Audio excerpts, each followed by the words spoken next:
All right, folks, it's about 1:45 p.m. on this Tuesday, December 20th.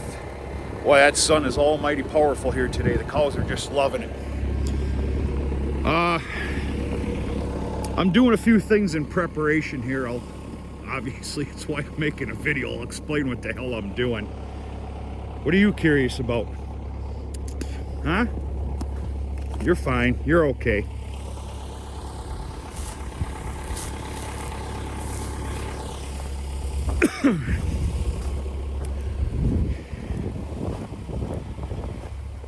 We're at the absolute northwest end of the cow yard. And we got ourselves here a pretty beautiful natural windbreak, I'm gonna call it. Not only do we have, this, what we call this the swale, but we also have that north hill on paddock number 2 that helps block a lot of wind, and of course in the event of a one hell of a snowstorm. The cows come down here for comfort for obvious reasons. The keener eye can tell, the cows come down here at night. There's lots of beds all over the place. But we are hunkering down here.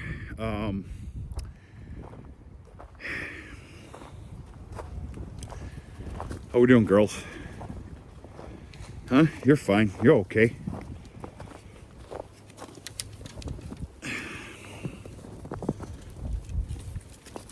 Oh, try doing that one hand. We are hunkering down here for negative temperatures starting tomorrow morning. And then Thursday and Friday, we have a combination of a pile of snow that we're supposed to be getting. Between Thursday and Friday, one of the worst reports I'm seeing is, I swear it was better than 15 inches total. They were pretty well wrong on the last time, which is fine by me. They can be wrong with the weather in the winter, but they better not be wrong with it in the summer when we're making hay. Amazing how that works. So anyway, I'm just kind of getting prepared here. I'm gonna grab one more ring with one more bale and set it up over here, so that not only do they have a place for a windbreak, but they're feeding at the same time. I'm trying for the simplest of cow comfort that I can afford these girls with what I have. Silage wagons up there. They got their silage and they got 2 bales of high moisture today. One of alfalfa and the other of I said I wasn't going to feed high moisture alfalfa. I gave them a bale though. And another high moisture of sorghum. They're pretty much cleaned up. They're going to wipe out that silage wagon probably within the next 2 hours.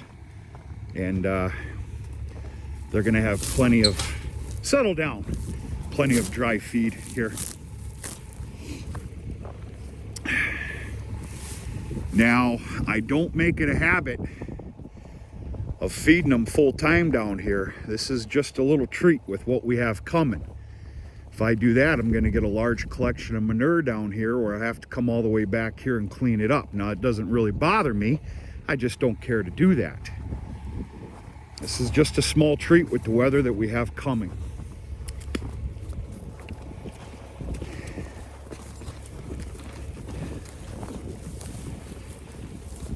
When I put these bales down, like probably a lot of yous do, these rings will go away, these frozen rings.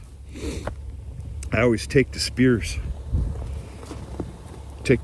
and grab bolt right here, yank back, and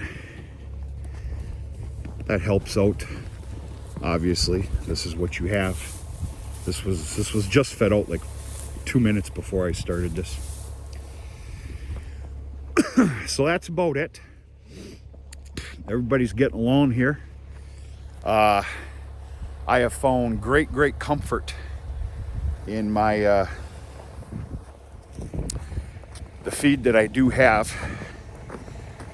Since all the calves were weaned off and everything else, and this farm has been put to bed for the winter, everybody's calmed down. I dare say they're on a normal regiment now, if you can make that make sense. I'm finding a lot of comfort with what I'm seeing here as far as how much feed is dwindling per day. I don't know. It's also not even the beginning of the new year yet either, so we're gonna see what happens.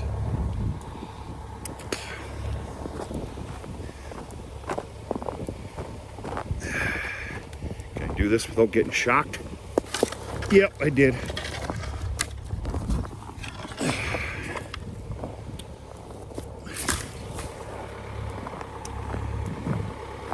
And I'm gonna have to come down here, an insulator for this tree.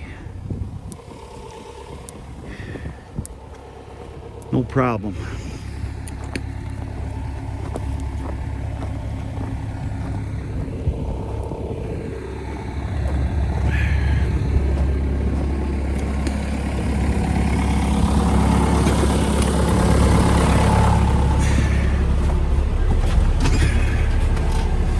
Ooh, that's much gooder.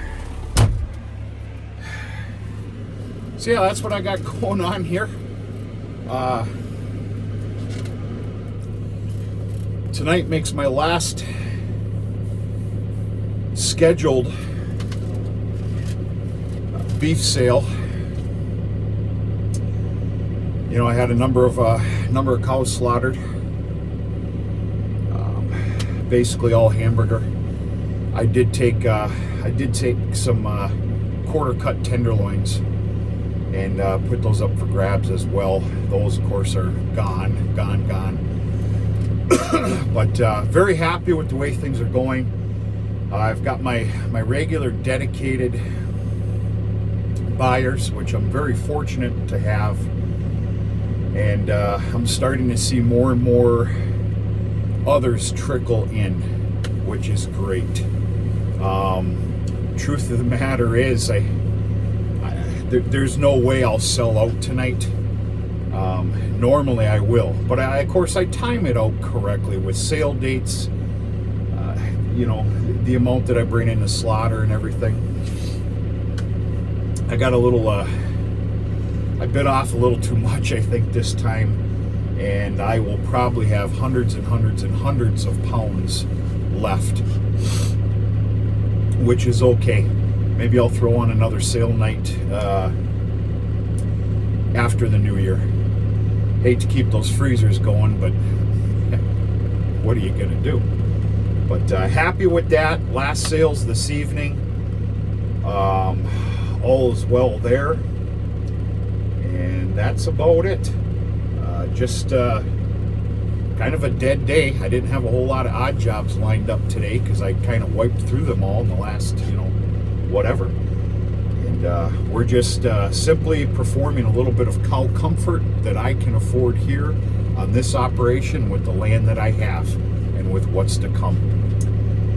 Other than that, if anybody's still watching, we are on the winter months. Things are going to be extremely slow and not very entertaining. They're probably not very entertaining as it is anyway. One thing that comes to mind here is preparation for, and I'll let my brain start working after the new year, is preparation for AI breeding season. Get those orders in, everything else. I like to try and put in my semen orders by April 1st, just so that they're safe and secure. The significance of that is this is a brand new go-around, meaning the 2 years and you're out. This was the out year, and now we're going to start fresh again with different AI sires. Truth of the matter is, there is a new sire on this farm that's been in that tank since this summer. And I didn't have to use him. I thought I would have to. I didn't, which is a pretty feel good, because we're going to start brand new with him. And it's a Black Angus calving ease sire. I'll disclose that as time comes, and we're going to make this fun, get everybody involved, for anybody that might be interested. And at the very end, like I believe I did this past year, I will put on a live stream video with a couple cups of loudmouth soup. That's sounding good right now. And we will talk about the sires that have been picked. So the only one that you know of that will be used again this year is somebody I added into the mix, and that was Trapper, who is a non-calving ease Black Angus. He will be used again. In fact, I used up, I threw in 20 straws of him, this past AI breeding season. Yeah, 20. And we'll go from there. We'll make it as fun as we can. I know a lot of you kind of get into it. Some of you couldn't care less. I don't really have a whole lot else that I can show you here these days. I see us going out to camp here and messing around with some firewood after these storms, probably even after the new year. Now that I got firewood stacked up, of course I'm a little bit lazy about firewood. That's how that works. After the new year, I need to get my butt in gear though and continue to cut, split, and stock. Because with the price of, we don't even need to talk about fuel. Between fuel and, of course, even like the wood pellets, I've got that wood pellet stove helper. That gets pretty expensive. You know, not that wood is generally free, but it's a hell of a lot cheaper. You just got to work your ass off for it. And that's kind of the business of life here, if I'm not mistaken. Anyway, that's it. That's all I got. Mumbled on enough. Hope you enjoyed the site here. Everybody's doing good. We're hunkering down for some hell that's coming. And let's just all hope that it's not too damn bad. And we'll go from there. We're going to talk to you sooner than later.